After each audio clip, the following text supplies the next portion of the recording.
अस्सलामुअलैकुम वरहमतुल्लाहि वबरकातुहू।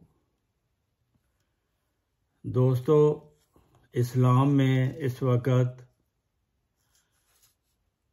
बहुत से फ़िरके हो चुके हैं। 73 का अदद बोला जाता है।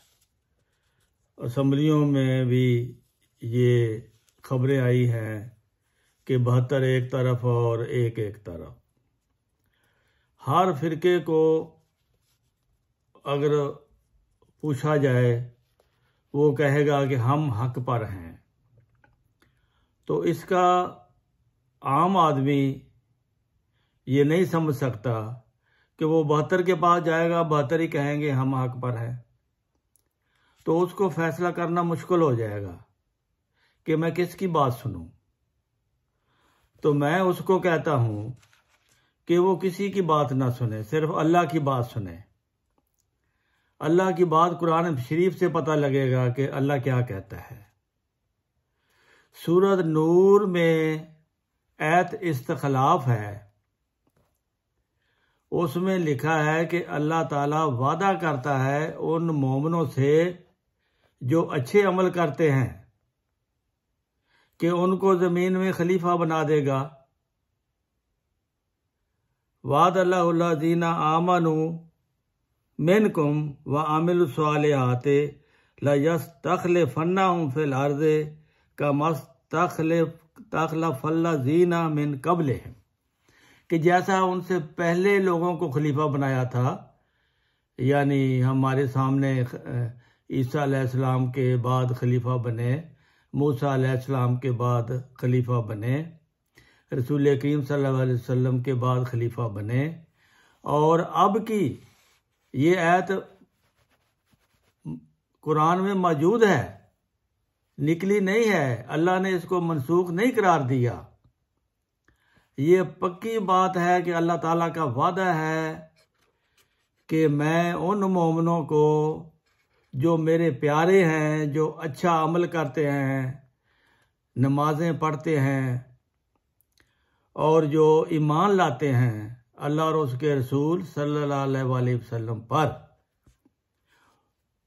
उनमें मैं खलीफा बनाऊंगा, उनमें खिलाफत अता करूंगा। तो अब हम देखते हैं कि इन 73 में से खिलाफत किन के पास है। खिलाफत तो सिर्फ एक के पास है, जिसको अहमदिया जमात कहते हैं, जो कि खिलाफत अला मिनहाज नबुव्वत है। यानी हजरत मिर्ज़ा गुलाम अहमद कादियानी ने 1899 में ये दावा किया कि मैं महदी और मऊद हूँ और नबी अल्लाह हूँ। तो आपके बाद फिर खिलाफत शुरू हुई, जिसको शुरू हुए 116 साल हो गए हैं। और दुनिया जानती है, पहले मिर्ज़ा साहब की मुखालफत होती रही जब तक वो जिंदा रहे। खिलाफत आई तो फिर खिलाफत की मुखालफत होती रही और आज तक हो रही है। और अगर ये खिलाफत अल्लाह की तरफ से ना होती तो कभी की मिट चुकी होती। जिस तरह ये पूरी दुनिया, पाकिस्तान की दुनिया, यानी मौलवी हजरात, अदारे, हुकूमत, फौज, ये सब इसको नीचा दिखाने और मिटाने के दर पे हैं। ये मिट जाते, लेकिन इनका तो बाल भी का भी नहीं हुआ। ये तो पूरी दुनिया में फैलते जा रहे हैं। तो ये क्यों है? क्योंकि अल्लाह नहीं चाहता। ज़रा इनमें से किसी को कहे ना खलीफा का ऐलान करें, खलीफा बनने की कोशिश करें। जिन्होंने भी कोशिश की खलीफा बनने की, अल्लाह ने उनको साथ ही समेट लिया, ऐलान भी नहीं करने दिया। तो इस तरह इसका निकालना नतीजा कि इस ज़माने में कौन सा फ़िरका, कौन सी जमात जिसको अल्लाह पसंद करता है, जो जनती है, वो इस आयत की रूह से जिनमें खिलाफत है वो सच्चा है। खिलाफत भी जिनकी अल्लाह ताईद करता है वो सच्चा है। जमात अहमदिया में 130 साल से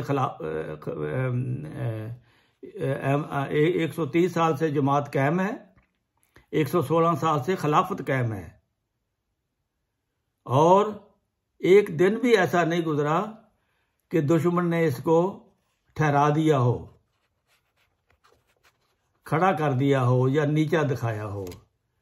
हमेशा अल्लाह ताला की ताईद इस जमात के साथ रही है, और इनकी सब मिलकर इनकी मुखालफत भी जमात अहमदिया का कुछ नहीं बिगाड़ सकी। इसका क्या मतलब है? जमात अहमदिया के पास तो कोई दुनियावी हथियार नहीं है, ना कोई हुकूमत है, ना कोई फौज है। ये अल्लाह ताला की ताईद है तो चल रहा है सिलसिला। तो इसलिए ज़्यादा सोचने की ज़रूरत नहीं है। यही एक दलील काफ़ी है कि कुरान की रूह से जिनमें खिलाफत है वो जमात सच्ची है, क्योंकि अल्लाह ताला ने मोमिनों से वादा किया है कि मैं सच्चे लोगों में खिलाफत कायम करूँगा। जो नेक होंगे, अच्छे अमल करेंगे और अल्लाह और उसके रसूल पर ईमान लाएंगे और उनमें मैं खिलाफत दूंगा। तो अल्लाह ताला ने इस ज़माने में जमात अहमदिया को खिलाफत अता की हुई है।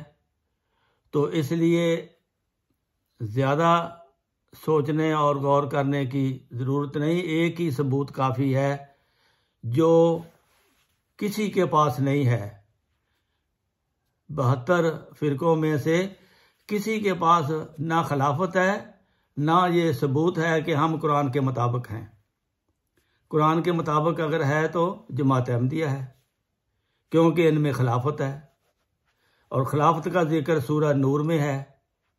उसमें अल्लाह ताला ने मोमिनों से वादा किया है कि मैं अपने प्यारे मोमिनों को खिलाफत अता करूँगा। तो आज हमें खिलाफत सिर्फ जमात अहमदिया में नज़र आती है, इसलिए इसकी ज़्यादा परेशान होने की ज़रूरत नहीं है। ये बिल्कुल सीधी और साफ बात है कि कुरान करीम की रूह से जो अल्लाह ताला ने वादा किया हुआ है कि मैं मोमिनों में जो मेरे प्यारे मोमिन हैं, जो जन्नती मोमिन हैं, जिनको मैं पसंद करता हूँ, उनमें खिलाफत दूंगा। तो अल्लाह ताला ने खिलाफत की नेमत से जमात अहमदिया को नवाजा है। और दूसरा बड़ा सबूत ये है कि वो मतवातर बदस्तूर उसकी ताईद कर रहा है। खिलाफत जो फैसला करती है उसमें वो बरकत रख देता है। तो इसलिए जो साफ दिल हैं, जो जिनको मौत याद है, जिनको याद है कि मरने के बाद हमने इस दुनिया के बारे में जवाब देना है कि कौन सा अमल हम करते रहे हैं, उनके लिए कोई इसको तलाश करना मुश्किल नहीं है, क्योंकि कुरान करीम की रूह से सिर्फ और सिर्फ जमात अहमदिया ही है जिनमें खिलाफत है और जो मोमिनों का किरदार अदा कर रहे हैं। तो इसलिए राह हक के जो मतलाशी हैं उनके लिए ये बहुत ही आसान तरीका मैंने बता दिया है कि आप अगर कुरान करीम खुद पढ़ें, खुद गौर करें, किसी से पूछने की ज़रूरत नहीं है। 18वां पारा है, सूरह नूर है, तो इसमें ये खिलाफत अला मिनहाज नबुव्वत है। तो अल्लाह ताला आपको सही राह पर चलने की तौफीक अता फरमाए।